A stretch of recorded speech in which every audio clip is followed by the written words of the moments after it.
Students, welcome you all to my channel Study with Rachna Verma.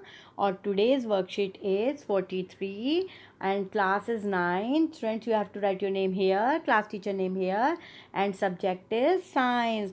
Date is 12th October 2020. आज का topic force and law of motion and it is revision of chapter. Students, आपको पता है जितनी भी previous आपकी अभी जो हैं वर्कशीट्स आई हैं वो जो है फोर्स और लॉ ऑफ मोशन के ऊपर ही आई हैं। तो आज की जो आपकी वर्कशीट है that is based on that worksheet. तो आपको आज वर्कशीट में जो है पूरे चैप्टर की रिवीजन जो है एक समरी के रूप में मिलेगी और आपने इसे अच्छे से सुनना है। ठीक है, स्टार्ट करते हैं। एज़ यू नो ये दो बच्चे जो हैं आपस में बात कर रहे हैं, एक ज्ञान और एक जिज्ञासा। तो स्टार्ट करते हैं। What have you learned so far about the force and law of motion? आपने फोर्स और लॉ ऑफ मोशन के बारे में पहले क्या पढ़ा है, क्या जानकारी है? I have learned many things about force and law of motion.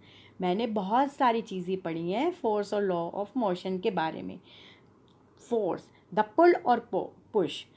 Force का मतलब किसी चीज़ को खींचना या धक्का देना, और ये दो जो है आपके सामने मतलब दो तरह से ये सामने आती है। एक होता है बैलेंस्ड फोर्स, एक होता है अनबैलेंस्ड फोर्स। बैलेंस्ड का मतलब होता है या किसी भी आप ऑब्जेक्ट को हिलाने जा रहे हैं तो दो पेयर में आपको पता है ना, दो पेयर की ज़रूरत होती है। तो दो जो इंसान है उस ऑब्जेक्ट को हिला रहे हैं लेकिन सेम फोर्स में, तो उसका रिज़ल्ट आपका ज़ीरो आएगा। अगर आप अनबैलेंस कर देते हैं यानी एक कम फोर्स लगाए एक ज़्यादा, तो जो है थोड़ा सा शून्य से थोड़ा सा अधिक जो है उसका मतलब ज़ीरो से थोड़ा सा ग्रेटर जो है रिज़ल्ट आता है। तो अनबैलेंस फोर्स जो है आपका ग्रेटर देन ज़ीरो, थोड़े मतलब ज़ीरो से थोड़ा ज़्यादा उसका रिज़ल्ट आता है। अब आगे देख लेते हैं। आगे था यूनिट। आपको पता है इसकी यूनिट में होता है किलोग्राम, मीटर, सेकंड, स्क्वायर। ठीक है बच्चों, और न्यूटन, एन। तो 1 न्यूटन जो है 1 unit of force is declined as the ascent that produce an acceleration of an object of 1 kilogram mass, जो कि आपके सामने है कि 1 metre square 1 metre second square is an object of 1 kilogram mass. ठीक, ये आपकी जो है यूनिट है। आगे देखते हैं बच्चों। आगे है force and law of motion. जो force and law of motion है वो उसके जो है लॉ क्या हैं, तो आपको पता है न्यूटन्स लॉ ऑफ मोशन। तो न्यूटन्स के लॉ हैं वो 3 हैं, first law, second law and third law. First law में any object remain is the state of rest और is unknown motion along is straight line unless completed to change the state by an applied force। यहाँ पर बताया गया है कोई भी object जो है अगर उस पर फोर्स नहीं लगाओगे तब तक वो जो है वो अपनी जगह पर स्टिल ही रहेगा। ठीक है। सेकंड जो है the rate of change momentum of an object is proportional to applied unbalanced force in the direction of force।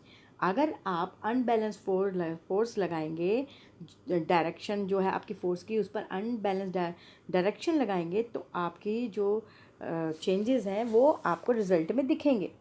यहाँ पर आपको इसका दिख ही रहा है जो भी यूनिट में लिखना है। आगे देखते हैं। थर्ड में है बेटा, थर्ड लॉ में है to every action there is an equal and opposite reaction and they act and two different bodies. कोई भी एक्शन जो है अगर आप इक्वल मतलब to every action there is an equal, अगर आप कोई भी एक्शन इक्वल में करते हैं एंड अपोजिट रिएक्शन और आपको उसका अपोजिट रिएक्शन मिलता है, तो आप जो है दोनों ऑब्जेक्ट है जिन्होंने फोर्स लगाई है वो डिफरेंट बॉडीज़ पर आता है। यानी कि सेम तो आपने फोर्स लगाई और रिज़ल्ट जो है दोनों पर आएगा। जैसे कि मैं आपको एग्जांपल देती हूँ। एक बच्चा जो है फुटबॉल गेम खेल रहा है। अब फुटबॉल पर जो है किक लगाई गई, ठीक है। और किक लगाने के बाद क्या हुआ कि जो उसने किक जो है फोर्स के साथ लगाई, तो जो है फोर्स के साथ लगाने से क्या हुआ कि जब फोर्स लगाई तो बच्चे के पैर में दर्द हुआ। लेकिन आप जो बॉल है उस पर फोर्स लगाई तो दोनों फोर्स जो है इक्वल रही। लगाने वाले ने जो फोर्स लगाई इक्वल थी और बॉल पे भी इक्वल फोर्स हुई, तो इक्वल फोर्स हो गई ना। और उसका रिज़ल्ट क्या आया कि जब बच्चे के पैर में किक लगाने से जो है पेन हुई। तो ये इसमें थर्ड लॉ में समझाया गया है। और यहाँ पर भी इसके जो हैं आपके सामने ही यूनिट दिए हुए हैं। आगे हम क्वेश्चंस कर लेते हैं। Define 1 newton force, what is the SI unit of momentum और and force, state 3 law of motion, write 2 applications of second law of motion, define जो है इंटीरियर। अब आपने जो है यहाँ पर मैंने आपके लिए आंसर कर रखे हैं, तो हम जो है आंसर जो है एक बार देख लेते हैं। जो फर्स्ट क्वेश्चन था आपका, आपको न्यूटन के बारे में मतलब डिफाइन 1 न्यूटन फोर्स। तो 1 newton force is defined as the amount it that produce an acceleration of 1 metre per second square is an object of 1 kilogram mass. Second था कि आपको एसआई यूनिट और न्यूटन का बताना। तो SI unit of momentum is kilogram per second and SI unit of force is an newton. Third है आपका कि स्टेट 3 लॉ ऑफ मोशन। आपको 3 लॉ बताने हैं। फर्स्ट लॉ आपका देखिए यहाँ पे ये फर्स्ट लॉ, सेकंड लॉ और थर्ड लॉ, ठीक है, जो मैं आपको पहले भी बता चुकी हूँ। नेक्स्ट क्वेश्चन देख लेते हैं हम यहाँ पर। हमारा नेक्स्ट क्वेश्चन है आपको यहाँ पर जो है एक मिनट बच्चों, first law, second law and this is third law. Now fourth question.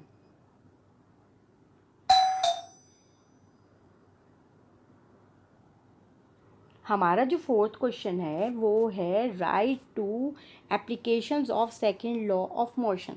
तो आप जो है बच्चों यहाँ पर अपना आंसर देख सकते हैं, मैंने आपके लिए करके रखा हुआ है, ठीक है। A karate player breaks a pile of tiles in a single throw.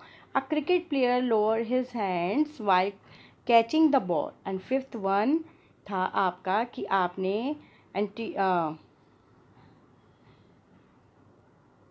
Students आपको यहाँ पर क्वेश्चन जो था वो आपका था कि डिफाइन इनेशिया।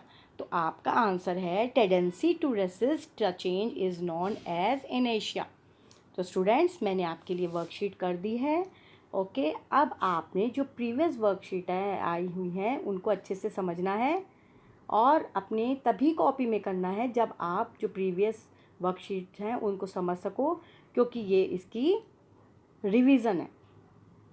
और आपको अगर ऐसे ही वर्कशीट चाहिए कि मैं आपको अच्छे से एक्सप्लेन करके जो आंसर्स हैं उनको प्रोवाइड करा सकूं, तो please subscribe my channel, like and comment on my channel. Thank you so much for watching my channel.